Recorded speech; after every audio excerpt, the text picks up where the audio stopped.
Hello，大家好，我係化妝師 Coco。如果你發現自己畫咗眉越嚟越顯露，甚至乎望落去唔夠精神，其實未必係你技巧問題，只不過畫咗個唔適合自己嘅眉。尤其40加嘅女性，今日我會分享3個畫眉嘅關鍵，令你即刻望落去後生幾年。事不宜遲，我哋而家即刻開始啦。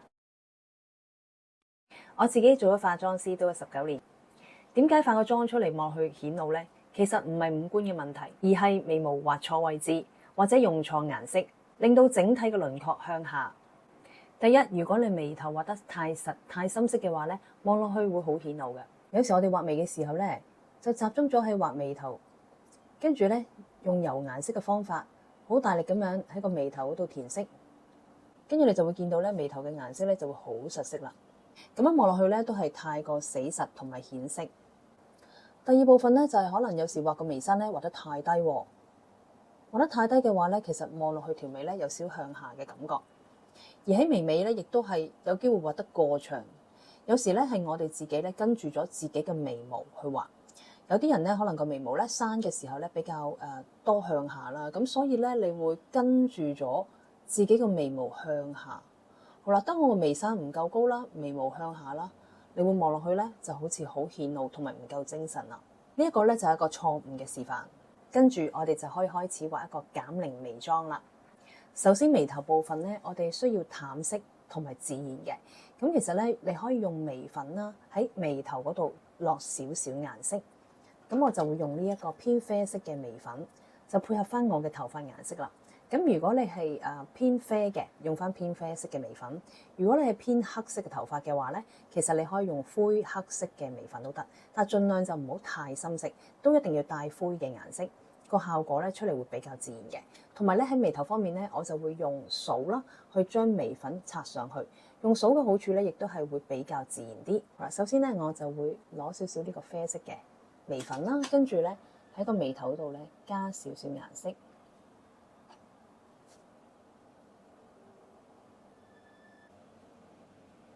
咁咧佢個眉頭咧出嚟效果咧就會自然好多啦。跟住下一步咧，我就會提升眉峰啦。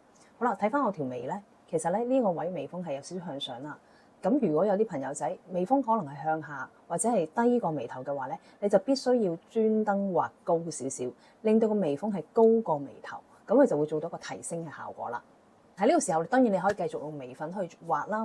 咁如果你覺得眉粉太淺色啦，唔夠實色嘅話，你可以開始改用眉筆去畫你個眉峰至到眉尾嘅。咁例如我選擇呢一支比較幼身嘅眉筆啦。跟住我就會係畫眉峰呢個位置。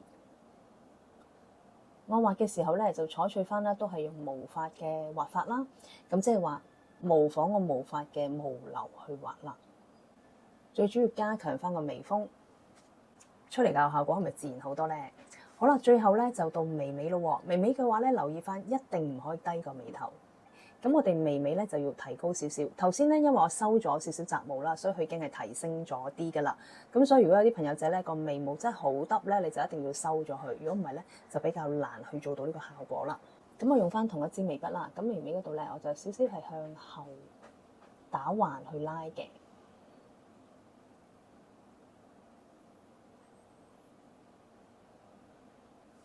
出嚟個角度咧就係咁樣畫，打橫少少去拉，咁佢就會拉翻高少少，冇咁耷噶啦。呢一邊嘅眉毛咧，好明顯咧就有向上嘅感覺啦，成個輪廓你都會睇到係向上提升噶。